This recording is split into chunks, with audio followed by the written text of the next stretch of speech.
Welcome back, friends. Today we're going to take a look at some unique shapes that are illustrated in the 1927 Dandrea guitar pick catalog.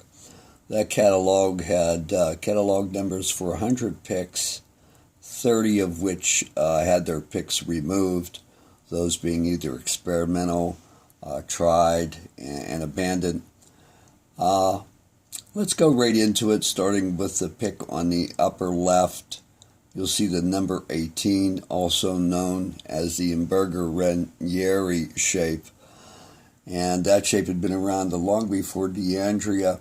Today, collectors just call it the surfboard. And it's, as all these picks are, they're fairly difficult to come by, but possible. And that's shown by the fact right here that they're actually here. And we have about 29 picks on the board here. Now, I want to say this, the 29 picks on the board, they're all authentic, real Dandrea picks, except for the Crescent grip series. This entire group of 5 here are actually representations of the Crescent grips, and the Crescent grips having a piece of plastic attached, and we'll get to those in a moment. Moving on to the 21, that's distinctly unusual for a pick, unlike anything that's seen today. No pet name for that amongst the collectors. But 23 and 24, the small claw and the large claw, are so aptly named because they actually do look like claws.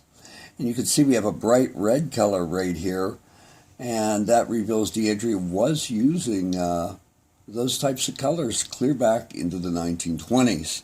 More often than not, we see variations of tortoise coming from that period. But there were obviously colors, and we see them in some other shapes that aren't illustrated here. Blues and greens and yellows, and various shades thereof. Moving over to propeller, we've seen quite a few propellers with the early German series that we did. And if you go back to that, you'll find they are a little more common than the Dandrea propeller. To numbers 26 in the catalog, and then moving on over to the home plate, as it's called by collectors, it's the number 61. And for the longest time, that was not produced. It's not in the 40s catalog, not seen in the 50s or 60s. In about the 1980s, it started being reproduced, but I could assure you, those that were made during that period, and the Chinese started copying this design, that are distinctly different. If you're just in the hobby for a little bit of time, you'll develop an eye that easily discerns the true vintage 61 from those that were redone. There are slight modifications in the shape. These edges here are a little more rounded in the Chinese styles, plus the celluloid that the Chinese remakes are done out of is not period specific to the 1920s, in which this piece would have been found. Certainly an authentic deep red Dandrea guitar pick. 71 here, also known as the Wright pattern in some 1926 catalogs, apparently named so after someone named Wright. I don't have the history on why that's so, but it is.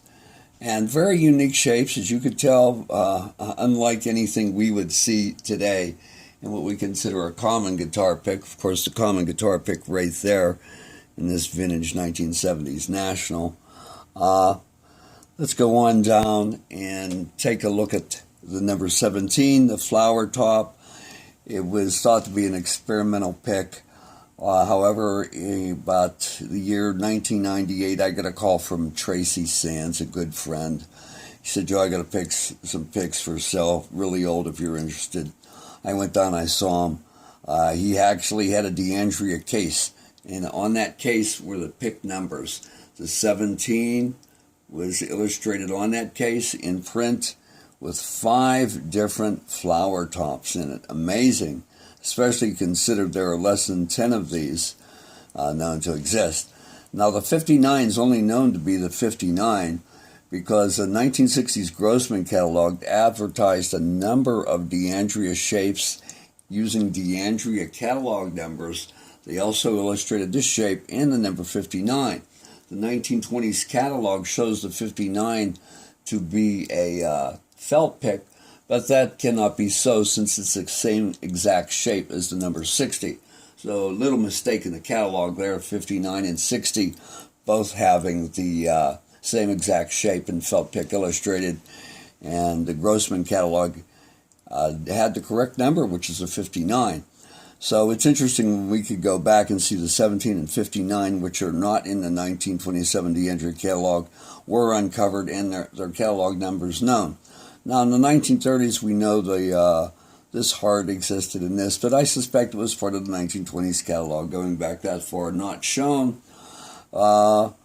This particular color here is the French crayon mosaic, as most of you know it. We know that was done in the 1930s, just after they come out with the 300 series. I've shown it here because I believe that those were actually part of two of the numbers that were missing from the 30, out of the group of 30 that were missing from the Dandrea catalog.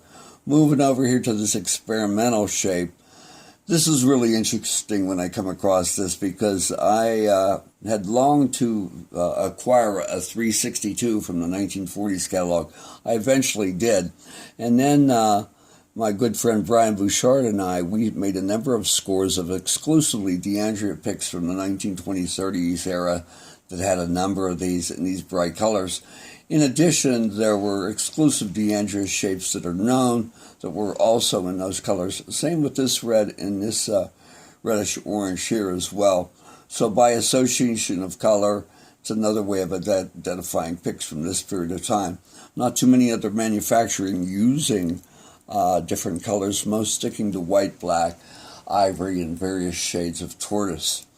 Going down here to this shape, this is remarkable because it's clearly Dandrea. A number of Dandrea celluloids produced on it. This particular piece is Dandrea, but it was also used by the Midwest Chicago manufacturer.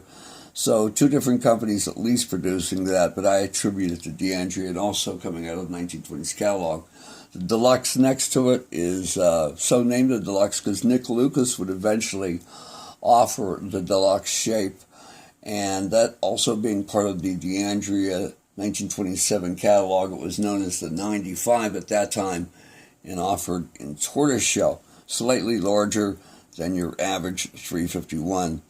Now, going back to the crescent grip series here, I'm only showing 5. That's what the catalog illustrates. But, you know, it's interesting. Between 64 is missing, 66 is missing, and obviously numbers between 67 and 72.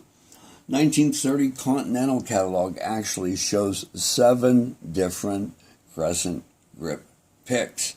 Now the crescent grip, it's interesting, and as I said, I'll repeat it. These are actual illustrations of what that pick looks like, and they're not the Dandrea pick, but they were made out of the pick shape shown in the Dandrea catalog, so they are true in terms of their crescent and in terms of their shape. Now, we saw some earlier actual crescent grips in a video I did on unusual early American grips, and if you go back to that, you can see the real deal. But there's no collector that has all 5 of these or any of the other extending shapes that we saw in the Continental catalog. Clearly, Dandrea made at least 7 of these crescent grips. A little rough to come by, highly desirable amongst all the vintage collectors. And it has this crescent, which is an additional piece of celluloid that's been attached to it. And I'm going to pick it up here and show it to you. If the camera will focus, yes, you could see that crescent. And that pick shines so much because I personally hand cut it and polished it. It's fine to have replications of picks that you don't yet have in your collection, an example of the real thing, but it's very important to make that distinction. And these crescent grips are not included in my vintage collection. They're in a special section of custom-made picks that I have that we may be seeing way on down the road. So that's all I have for you right now on these. Just know that there are many Dandrea shapes that were missing from this period of time. A lot of other shapes not shown here, but I consider these to be among the most exclusive and distinct. Now you could argue, Joe, these don't look too exclusive and distinct, which I would have to agree with you. They're not. They look closer to a 351. And certainly they don't have the unusual shapes that we see up here in appearance, but they're noteworthy because they're transitional pieces, and they eventually go on to become something else, such as the green one becoming the Nick Lucas Deluxe. George Barnes also used that shape in the 1940s as well. So Joe here from Play More Pics. You can reach me at findpics7.com, and we'll be posting more videos on through 2017. We're coming to the close here of 2016, and I wish you a happy holiday during the period of time in which this was produced. And if you're picking this up in July, well, that's okay too. It doesn't matter when you see this, just provided, I hope you enjoy it, learn something from it, and I certainly enjoy producing. So take care for now. Thanks. Bye-bye.